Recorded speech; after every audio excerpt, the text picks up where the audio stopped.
내 삶의 그릇은 지금 무엇으로 채워져 있나요? 앞선 1, 2, 3장을 통해 우리는 노자의 가르침이 비움과 내려놓음에 있음을 확인했습니다. 그런데 여기서 한 가지 질문이 생깁니다. 비운다는 것은 정말 무엇을 의미할까요? 그냥 아무것도 없이 텅 빈 상태, 허무함을 뜻하는 것일까요? 노자는 절대 그렇지 않다고 말합니다. 오늘 우리가 나눌 도덕경 제4장은 역설적으로 가장 텅 빈 것이 가장 강력한 힘을 지닌다는 깨달음을 선사합니다. 마치 깊은 우물처럼 그 자체는 텅 비어 있지만 수많은 생명에게 물을 공급하는 영원한 원천이 되는 것처럼 말입니다. 내 삶의 그릇을 텅 비우는 것, 이것이 바로 노자가 가르쳐주는 흔들림 없는 인생의 힘을 얻는 비결입니다. 비어있는 그릇의 힘. 도덕경 제4장의 첫 문장은 도의 본질을 그릇에 비유합니다. 도는 텅 비어있는 그릇과 같으니 아무리 써도 마르지 않는다. 여기서 말하는 텅 비어있는 그릇의 비유는 우리의 삶에 깊은 통찰을 줍니다. 비유 1. 컵의 쓸모. 여러분, 찻잔이나 컵을 생각해 보세요. 컵의 겉모습은 화려하거나 소박할 수 있습니다. 하지만 컵이 쓸모가 있는 이유는 무엇일까요? 바로 컵의 안이 텅 비어 있기 때문입니다. 만약 컵이 흙이나 돌덩이로 꽉 차 있다면 우리는 그 안에 따뜻한 차 한 잔을 담을 수도 시원한 물을 마실 수도 없습니다. 컵의 쓸모는 비어 있음에서 나오는 것입니다. 마찬가지로 노자가 말하는 도는 바로 세상 만물을 담아내는 근원적인 텅 빈 공간입니다. 그것은 형태가 없기에 어떤 형태든 담아낼 수 있으며 아무것도 소유하지 않기에 모든 것을 포용할 수 있습니다. 이것을 우리 마음에 적용해 봅시다.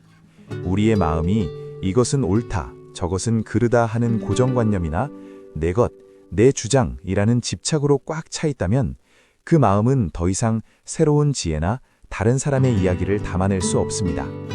꽉 찬 그릇은 더 이상 채울 수 없습니다. 하지만 우리가 마음을 텅 비우고 다른 사람의 의견이나 새로운 상황을 열린 마음으로 받아들일 때 우리의 삶의 그릇은 무한한 가능성과 깊은 평화를 담아내는 공간이 되는 것입니다. 엉킨 매듭을 푸는 지혜, 얽매임을 내려놓는다. 노자는 이 텅 빈 도가 세상에서 어떤 역할을 하는지 4가지 속성을 통해 설명합니다. 그것은 날카로운 것을 무디게 하고 엉킨 것을 풀어주고 해기분, 빛을 부드럽게 하고 화기광, 티끌 속에 섞여 하나가 된다. 이 4가지 속성은 우리가 복잡하고 갈등 많은 세상을 살아가는 데 필요한 태도이자 지혜입니다. 지혜 1. 날카로움을 무디게 한다. 날카로움은 나만의 뛰어남, 이기려는 마음, 튀고 싶은 욕심을 의미합니다. 젊은 시절에는 이 날카로움이 필요했지만 나이 들어서도 이 날카로움을 고집하면 주변 사람과의 관계에서 끊임없이 충돌하게 됩니다. 노자는 부드러운 물처럼 그 날카로움을 스스로 무디게 하라고 조언합니다. 애써 돋보이려 하지 않고 주변과 조화롭게 섞일 때 비로소 평화가 찾아옵니다. 지혜 2. 엉킨 것을 풀어준다. 엉킨 것은 우리 삶의 복잡한 문제, 풀리지 않는 집착, 해소되지 않은 관계의 갈등입니다. 억지로 힘을 주어 풀려 할수록 매듭은 더 단단해지기 마련입니다. 하지만 텅 빈 마음으로 한 발짝 물러서 보면 엉킨 매듭은 어느새 자연스럽게 풀어지기 시작합니다.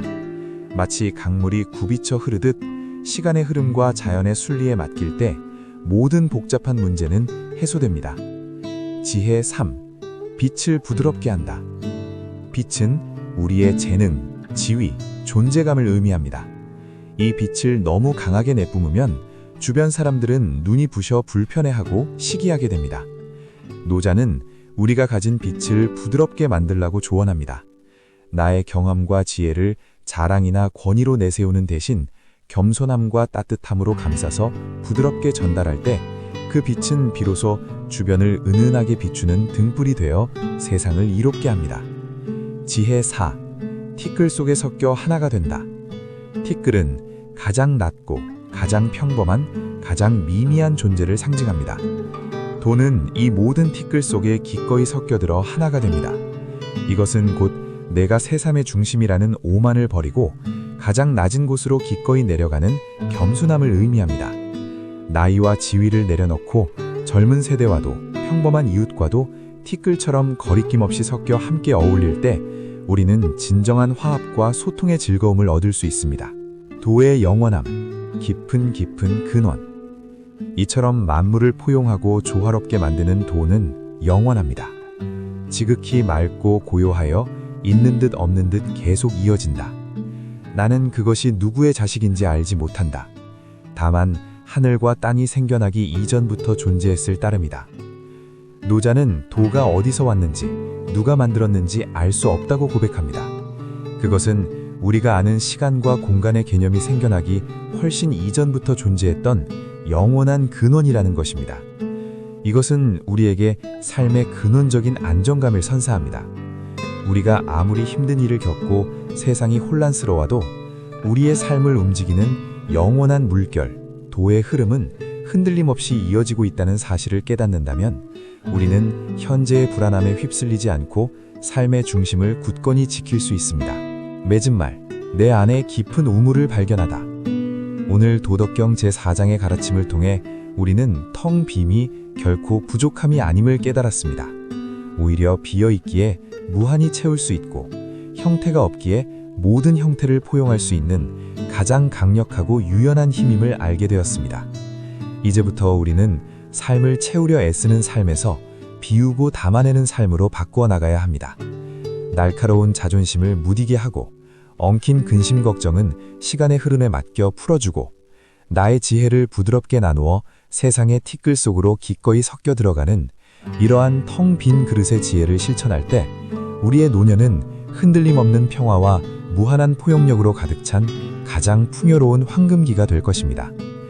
다음 시간에는 도덕경 제5장의 가르침, 하늘과 땅은 인자하지 않다는 역설적인 지혜를 통해 자연의 냉정함 속에 숨겨진 평등의 진리에 대해 이야기 나누겠습니다.